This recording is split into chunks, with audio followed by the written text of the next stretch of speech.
Welcome to my channel. Try to hear the latest story. New CEO cut my salary by 20% after 12 years of loyalty. I stayed calm, resigned, and joined their biggest competitor. 9 weeks later, their network collapsed. Carriers walked nationwide. $8.4 million in operational losses. Hey Reddit, grab a snack because this one's long. Name's Dominic, 36 male. My wife Jules has this saying she uses whenever I come home looking like someone ran over my soul. She'll pour herself some tea, look at me with those big brown eyes and say, "All right, walk me through it. Start from the dumb part." That phrase has gotten me through 12 years at Polaris Biologistics. Cold chain pharma logistics. Sounds boring until you realize one slip-up means medications that don't work, lawsuits that definitely do, and people who might actually die.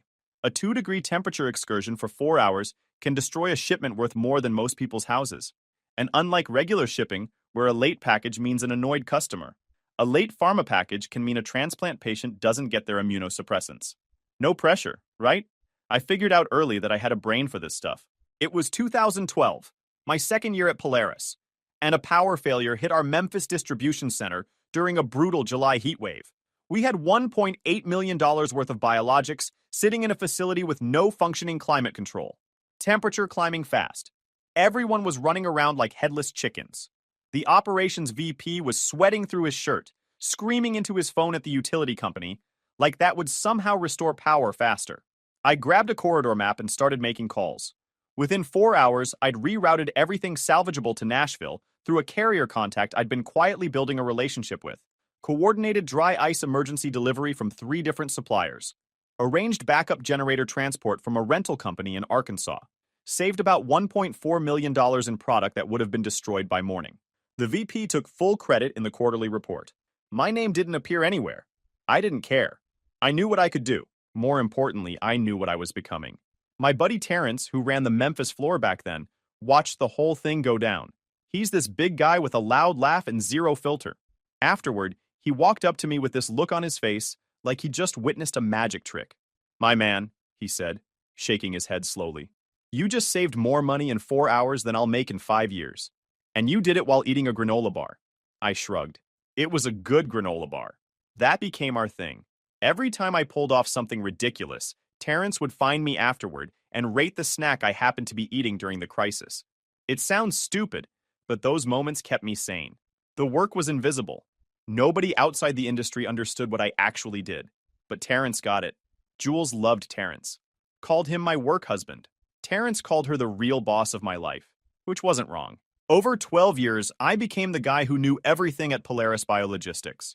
I knew every temperature corridor in our network, knew which carriers had reliable refrigerated units, and which ones were running on prayers and duct tape, knew that the I-40 corridor through Arizona becomes a death trap for cold chain during summer months, because the ambient heat overwhelms standard insulation faster than most people realize. Knew that any shipment routing through the Midwest during tornado season needed contingency protocols that could activate within minutes. I built predictive models that tracked weather patterns, equipment failure rates, and carrier reliability across every region we served. When a vaccine shortage hit in 2021, my system rerouted distribution in real time to prioritize high-need areas. Hospitals got what they needed. Kids got vaccinated. The work was invisible until something went wrong.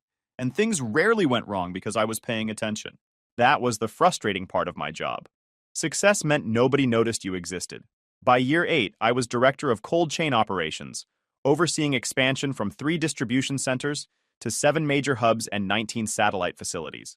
I handpicked my regional managers personally, trained them on my systems, built them into a network that could respond to problems faster than most companies could identify them. I never asked for much, didn't backstab my way up any ladder. Just did the job, did it well, and went home to Jules every night. We'd have dinner together. She'd ask about my day. I'd tell her about whatever fire I'd put out. She'd say something like, "Sounds like they'd fall apart without you." I'd shrug. Probably. Neither of us knew how true that would turn out to be. Our old CEO, Richard, understood operations. He'd started in warehouse management 30 years ago, worked his way up the hard way. He walked the floor regularly, knew people's names, respected the ones who made the machine actually work. When he announced his retirement in early 2023, I was cautiously optimistic. The board had been making noises about fresh leadership and modern perspectives for years. I figured we'd get some polished MBA type who would make us sit through pointless strategy sessions and mandatory team-building exercises, but would ultimately leave operations alone because they knew they didn't understand it. What I didn't expect was Victoria Marsh. The meeting request landed in my calendar at 6:50 p.m. on a Monday, scheduled for 8:10 a.m. Tuesday. That weirdly specific time should have been my first warning sign. I barely slept that night. Jules noticed. She always did. "You're tossing around like crazy," she mumbled into her pillow around 2 a.m. "What's going on?" "Weird meeting tomorrow. Not sure what it's about." She rolled over and looked at me in the dark. "What kind of weird?" "Honestly, I don't know yet. That's what's bugging me." She was quiet for a moment. Then, "Well, either way, you'll handle it. You always do." I walked into the executive wing the next morning with that conversation replaying in my head. The hallway felt different, quieter than usual, tenser. The receptionist wouldn't meet my eyes when I passed her desk. Victoria was already seated when I entered the conference room. Perfectly pressed blazer. Manicured nails tapping the glass table in a rhythmic pattern that could have been impatience or boredom or both. She didn't stand when I walked in. Didn't offer a handshake. Just looked at me like I was an item on her to-do list she was about to check off. Next to her sat Owen, the CFO she'd imported from some retail chain known for gutting operational staff to boost quarterly numbers. He had that uncomfortable look people get when they know something bad is about to happen. His pen was already poised over a notepad, ready to document whatever unpleasant business was about to go down. Victoria skipped the pleasantries, slid a manila folder across the glass table toward me. I opened it, read the first page, felt my stomach drop. 20% salary reduction, effective immediately. The explanation was buried in corporate jargon. Compensation realignment to market standards. Industry benchmarking analysis. Strategic cost optimization initiative. But strip away the buzzwords and the message was obvious. They thought I was overpaid. They thought someone cheaper could do what I did. "The analysis shows your compensation is significantly above market average for your role," Victoria said. Her voice had that smooth, condescending tone people use when they've already decided you're beneath them and are just going through the motions of a conversation. I looked up from the folder. "Market average for what exactly?" She blinked. Apparently she'd expected me to just accept this quietly, to nod along and thank her for the opportunity to keep my job at reduced pay. "For logistics operations directors in the pharmaceutical distribution sector," I almost laughed. "The market average you're citing covers single facility directors, warehouse managers overseeing maybe 50 people and regional delivery coverage, not nationwide cold chain networks with FDA compliance requirements, temperature-critical biologics worth millions, and specialized carrier relationships that took a decade to build." Her eyes hardened. "I'm sure your contributions are valuable, but the board has approved this adjustment. It's not a negotiation." Owen jumped in with his practiced, sympathetic voice.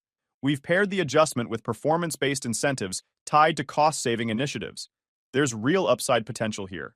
So they wanted to cut my base pay by 20% and then make me earn it back by finding more ways to cut costs, in a system I'd already optimized over 12 years.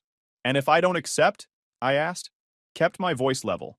Victoria leaned back in her chair. "Then we'd need to explore alternative staffing solutions. People who can execute similar responsibilities at a more sustainable cost level." There it was. The threat wrapped in corporate packaging. Accept the cut or we'll replace you with someone cheaper. As if 12 years of knowing every detail about this place could be swapped out like a printer cartridge. "You'll have my decision by Friday," I said.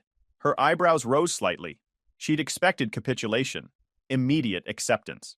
Maybe some grateful hand-wringing about how I understood the company's position. "We'd prefer to resolve this today," she said. "The adjustment needs to be implemented across the division, and delays create complications." "I'm sure they do." I stood up. "But you'll have my decision Friday." I walked out without looking back. Behind me, I heard Owen whisper something too quiet to make out. Victoria's response was loud enough to catch. "He'll come around." They always do when they realize they have nowhere else to go? Yeah, we'd see about that. I didn't go straight home after that meeting.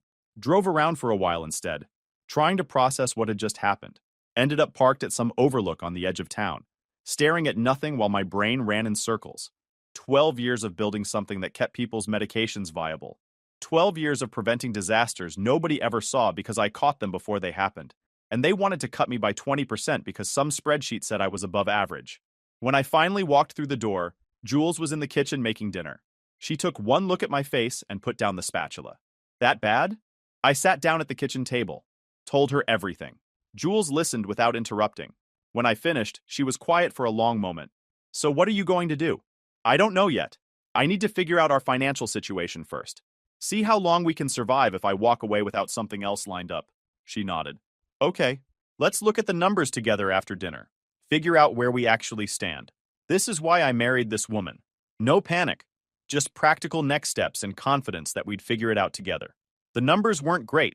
We had savings, but not enough to float indefinitely. The mortgage, car payments, insurance, everything added up faster than either of us liked to admit. We could manage for maybe 4 months without income. 5 if we cut everything to the bone and survived on rice and anxiety. There's another option, I said, hating the words even as they came out of my mouth. I could ask my family. Jules looked at me carefully. She knew my history with them. My older brother Wade had inherited our father's share of the family car dealership. They'd always looked at my career choice like it was a phase. I'd never asked them for anything. Not once in 15 years. If you think that's the right move, Jules said carefully. I tried. Drove to my mother's house the next evening. Wade's truck was already in the driveway. My mother offered me coffee. I said no thanks. Wade was sprawled on the couch like he owned the place. I kept it simple. Explained the situation at work. The salary cut. The job hunt.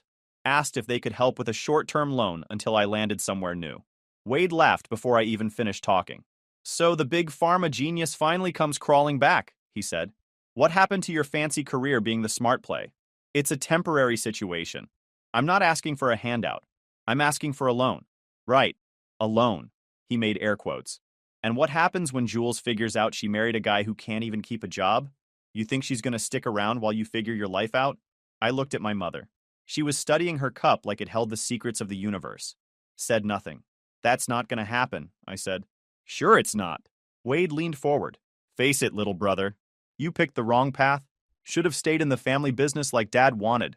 But no, you had to go prove something. How's that working out for you? I waited another few seconds. Gave my mother one more chance to say something. Anything. She didn't. I stood up. Thanks for your time. That's it? Wade called after me. You're just gonna leave? Classic. Always running from reality. I didn't respond. Just walked out the front door and drove home. Jules was waiting when I got back. How'd it go? About how you'd expect. She was quiet for a moment. Then, I never liked Wade anyway. His cologne smells like desperation and hair gel. I laughed for the first time in 2 days. Genuine laughter that cracked something loose in my chest. All right, she said. So we do this the hard way. You start looking for jobs tomorrow. I'll pick up extra hours at the clinic. We figure it out together. You sure? She took my hand. Dominic, we've been doing things together for 9 years. This isn't any different. It's just a bigger problem. And we're pretty good at problems. I went back to work thinking I could survive there until I found something else. Keep my head down, do my job, use the time to job hunt quietly. That plan lasted exactly 6 days. It started with small humiliations. My regular parking spot, the one I'd had for 8 years, was suddenly reassigned to Owen without any explanation. My office got moved from the 4th floor to a windowless storage room near the loading docks, right next to the forklift charging station. My access to certain systems was temporarily restricted pending the compensation resolution. Terrence noticed immediately when he saw my new accommodations. Dude, they moved you next to the forklift charging station? That hum is going to make you lose your mind within a week. I've seen it happen. Already on day 4, I said. I've started having dreams about beeping. In the dreams, the beeps are trying to tell me something important, but I can never quite understand what. That's dark, man. But the real humiliation came on day 6. Victoria called an all-hands operations meeting. Unusual, since she normally avoided the operations floor like it might get dirt on her designer clothes. I walked in and found every regional manager, every floor supervisor, every logistics coordinator packed into our largest conference room. Terrence stood in the back and gave me a look that said something bad is coming. Victoria stood at the front with a PowerPoint presentation behind her. The title slide read, Operational Excellence, A New Direction. I want to talk about the future of Polaris operations, she began. Specifically, about bringing in fresh perspectives to modernize our approach and eliminate the inefficiencies that have been holding us back. Inefficiencies. She was talking about systems that had prevented millions in losses. Systems I'd built. Effective immediately, I'm pleased to announce that we've brought in a consultant who will be overseeing our operational restructuring. Many of you may know him from his previous industry work. Please welcome Garrett. A guy in his early 30s walked in. Slick suit, confident smile, handshake ready posture. I'd heard of Garrett. Everyone in cold chain circles had heard of him. 3 years ago, his recommendations cost a competitor $4 million in spoiled inventory and triggered an FDA investigation. Everyone in the industry knows his name for the wrong reasons. And now he was standing in our conference room, about to restructure our operations. Garrett will be working closely with all of you, Victoria continued, looking directly at me, to identify areas where we can modernize and streamline. I expect full cooperation from everyone. After the meeting, Terrence pulled me aside in the hallway. Garrett Finch? The same Garrett Finch who tanked the Atlantic Corridor project? Who got Atlantic Pharma Distribution slapped with an FDA warning letter? The same one. And they're putting him in charge of restructuring our operations? Yep. Terrence stared at me like he couldn't believe what he was hearing. Dom, my man, please tell me you have an exit strategy here, because this is going to go bad for anyone who stays on this ship. I didn't answer, because I didn't have one. Not yet. 2 days later, Garrett called his first implementation meeting. I wasn't invited. Found out about it from one of my regional managers, who'd been specifically instructed not to tell me about the new meeting structure. The next morning, I discovered Garrett had recommended eliminating our backup temperature monitoring protocols, the redundant systems I'd designed specifically to catch equipment failures before they caused product loss. He called them duplicative overhead and legacy inefficiencies. I walked straight to Victoria's office. Her assistant tried to stop me with some excuse about her calendar being completely full for the day. I walked past her anyway. Victoria looked up from her computer with annoyance. Do you have an appointment? No, but I have a serious concern about the consultant you hired, recommending that we eliminate safety protocols that have saved this company over $3 million in the past 4 years. Her expression didn't change. Garrett is a highly regarded professional. His recommendations have been thoroughly reviewed and approved by the board. His recommendations are going to result in spoiled pharmaceuticals and potential lawsuits. That's your opinion. That's my 12 years of experience preventing exactly the kind of disasters he's about to cause. She smiled. Speaking of your experience, she said, leaning back in her chair, I've been meaning to discuss something with you. Given your ongoing resistance to the compensation adjustment and your apparent inability to work collaboratively with Garrett, I think it's time we formally transitioned your responsibilities. Meaning what exactly? Meaning your position will be eliminated effective in 30 days. We'll offer a modest severance package, of course. 2 weeks' pay, and we'd expect you to help make the transition to Garrett smooth during that period. 2 weeks' pay. And they wanted me to spend a full month training the guy who was going to dismantle everything I'd built. Training him for free. I looked at her and felt something click into place. I'll have my response by end of day, I said. There's nothing to respond to. This is a notification, not a negotiation. So was your salary cut. And yet here we are. I turned and walked out. I didn't resign that day. Instead, I went home and got to work. Jules found me at the kitchen table with my laptop at 11 p.m., surrounded by notes and printouts. You're finally job hunting. Should have started weeks ago. Better late than never. What are you looking for? Anything in cold chain pharma that isn't run by sociopaths. It's a shorter list than you'd think. The first week was brutal. I sent out 14 applications. Got 3 responses. 2 were automated rejections that arrived within hours of applying, which meant my resume never reached a human being. 1 was a phone screen that went nowhere because they wanted someone willing to relocate to Wisconsin immediately, and I wasn't willing to uproot Jules from the life we'd built. Week 2 was worse. I expanded my search to adjacent industries, considered roles I was clearly overqualified for, started questioning every career decision I'd made in the past decade. The silence from applications was deafening. Every day checking email and finding nothing but spam. Every night lying awake wondering if I'd made a huge mistake by walking away from a guaranteed paycheck, even a reduced one. Jules kept her promise about extra hours at the clinic where she worked as a medical assistant. She'd come home exhausted at 8 p.m. and still ask about my day. Still find ways to make me laugh when everything felt hopeless.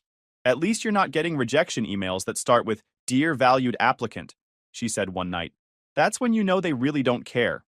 Small blessings. I started to doubt myself during week 3. Maybe Victoria was right. Maybe I was just an expensive leftover from a previous era.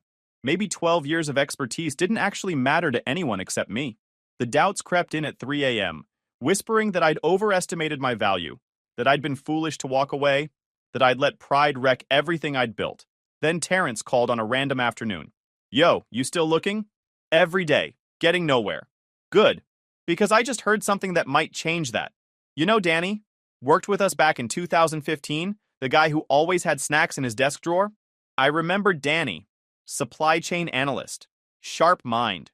Left Polaris for a better opportunity, and we'd lost touch like you do with work friends who move on. Yeah, I remember him. What about him? He's at Vertex Pharmaceuticals now. Called me yesterday about something else and happened to mention they're building a new cold chain division from scratch. Posted the job this week.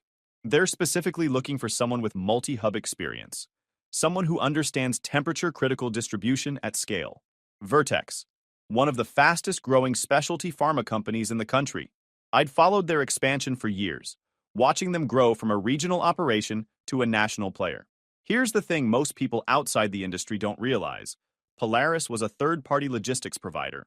We handled cold chain distribution for pharma companies who didn't want to build their own networks.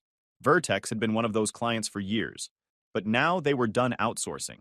They wanted to build their own in-house cold chain operation. The moment they did that, they stopped being a customer and became a direct competitor. Every contract they pulled in-house was a contract Polaris lost. Where'd you hear this? I told you. Danny. He said to tell you that if you're interested, you should apply fast because they're not going to wait around. I applied that night, tailored my resume, heard nothing for 8 days, started losing hope again, started thinking about backup plans that felt more like surrender. Then the email came. They wanted a phone interview. The phone interview lasted 45 minutes. Real questions about real operational challenges. 3 days later, they wanted a video interview. 2 hours with the VP of supply chain and the head of their distribution planning team. More technical questions. More scenario planning. More opportunities to explain how I thought about problems. A week after that, they flew me to their headquarters for an in-person meeting. 4 hours with 3 different executives who actually listened when I spoke, who asked follow-up questions that showed they understood how complicated this stuff really was.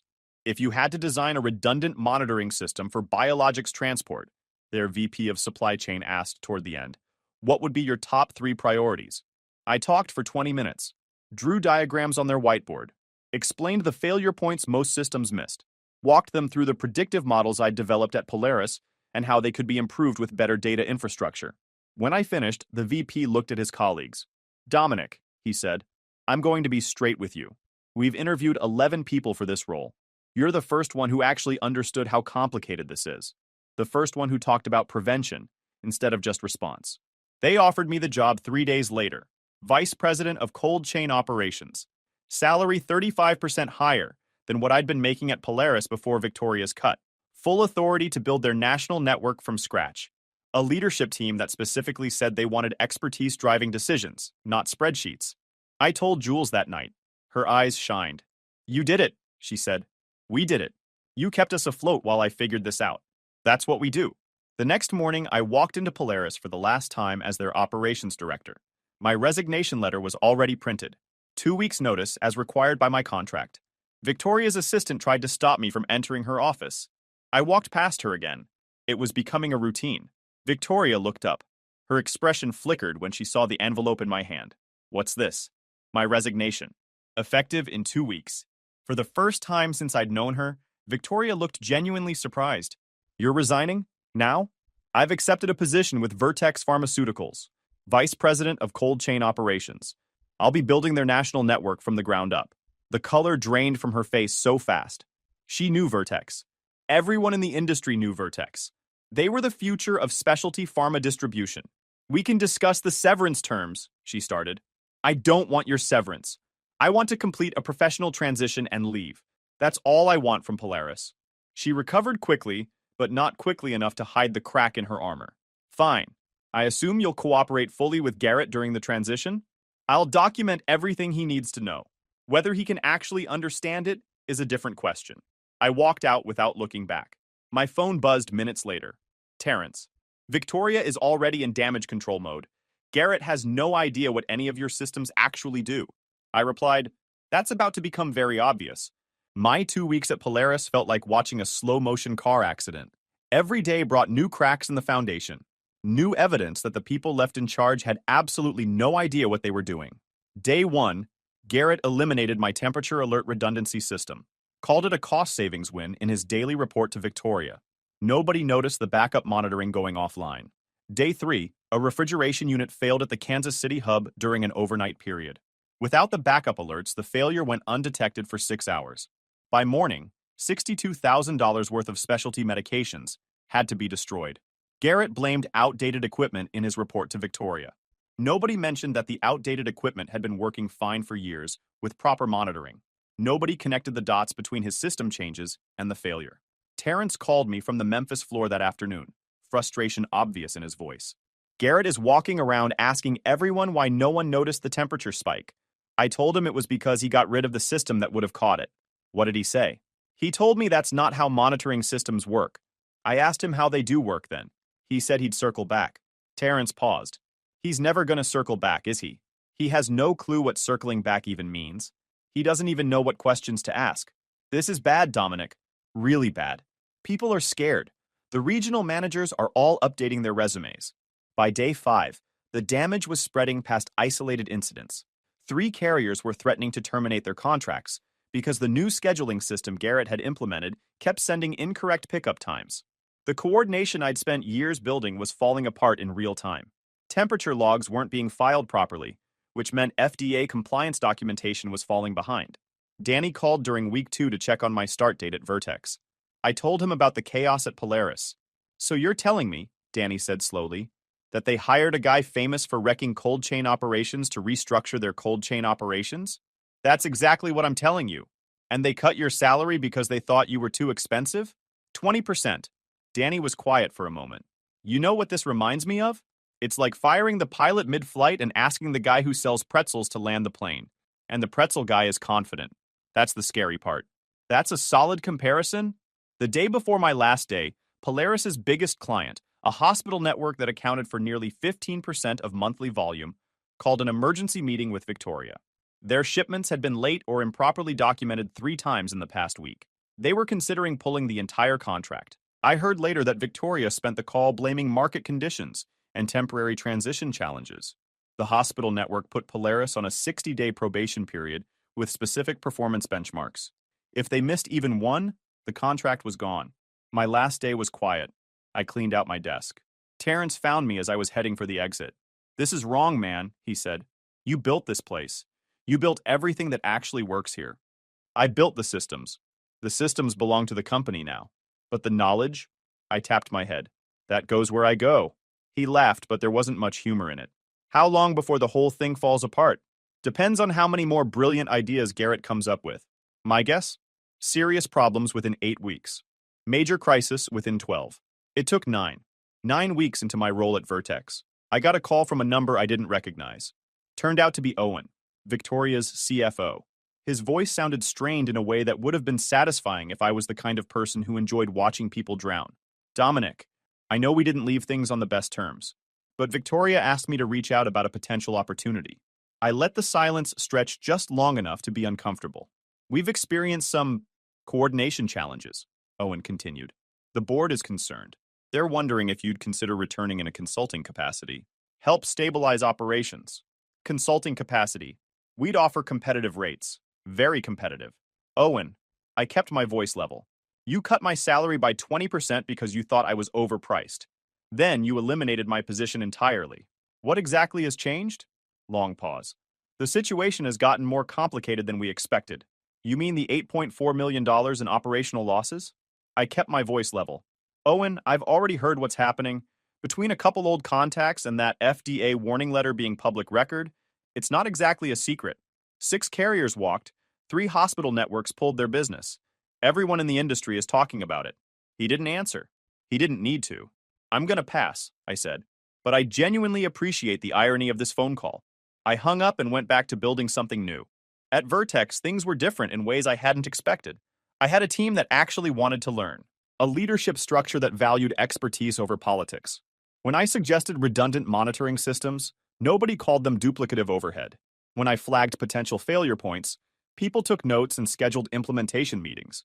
When I disagreed with an executive decision, I was thanked for the input. It took some getting used to. The first few weeks, I kept waiting for the catch. Kept expecting someone to tell me my ideas were too complicated. Kept bracing for the dismissive corporate smile that meant my input would be ignored.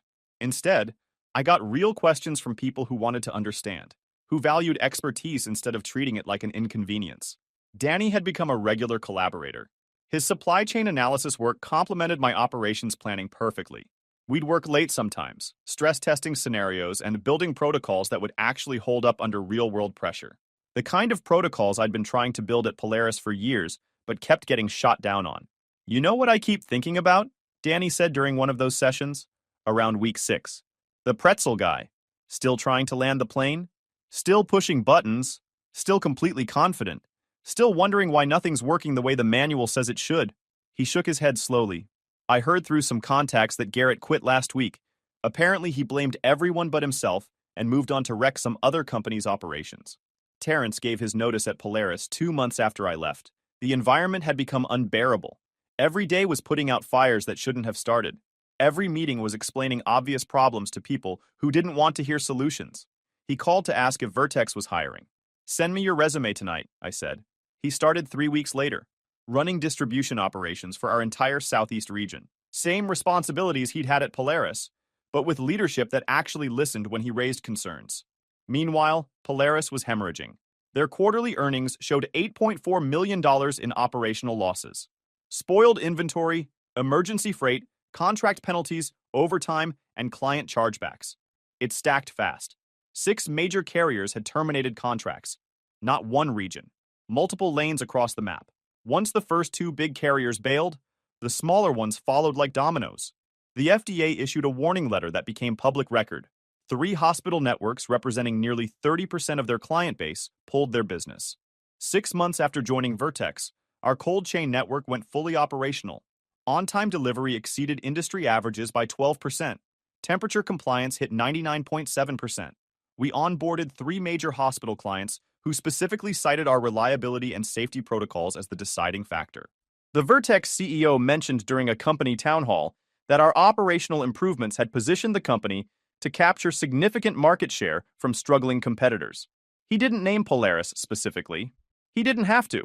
Everyone in that room understood exactly who he meant. Danny found me afterward in the hallway, grinning. "Dude, you basically got a standing ovation without anyone saying your name. That's like stealth recognition. It's the team. I couldn't have built this alone."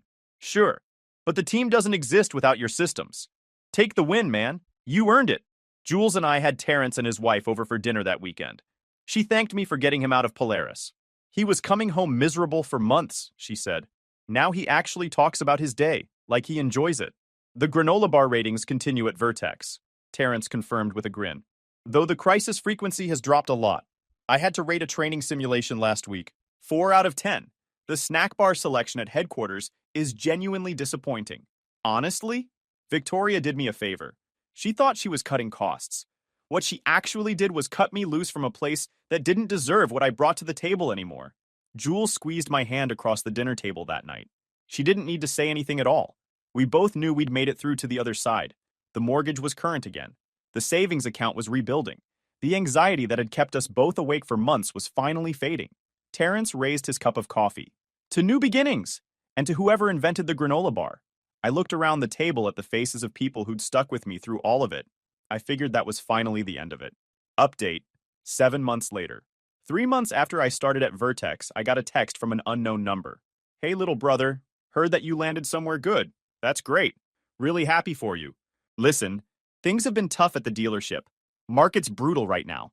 I was wondering if you might be able to help with a short-term situation. Just a loan to get through this rough patch. Wade, asking me for money." I read that text twice to make sure I wasn't seeing things. The same Wade who'd mocked me when I asked for help, who said Jules would leave me, who laughed while I was drowning. Now he was the one underwater, and somehow he thought I'd throw him a rope. I deleted the text without responding, blocked the number for good measure. 4 months after that, on a Saturday evening, the doorbell rang. Jules was in the kitchen making dinner. I was half watching some game I didn't care about. Neither of us was expecting anyone. I opened the door. My mother stood on the porch. She looked tired in a way that had nothing to do with the hour. "Dominic." "Hey, Mom." Neither of us moved to hug. That wasn't how we did things. Maybe it never had been. We stood there for a long moment. "I know we haven't talked," she started. "Wade was out of line that day. I should have stopped him. But you didn't."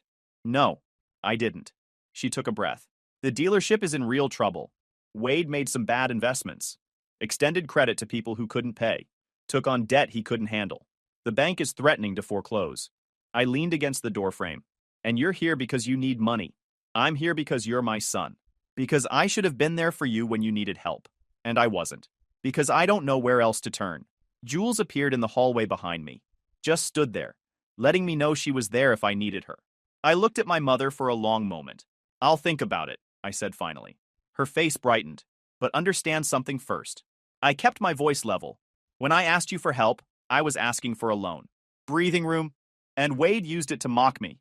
Said my wife would leave me. You sat there and watched. I know, I should have. I'll think about it. That's all I'm promising. She nodded. That's more than I deserve. Yeah, it is. She turned to leave. Stopped. Your father would have been proud of you.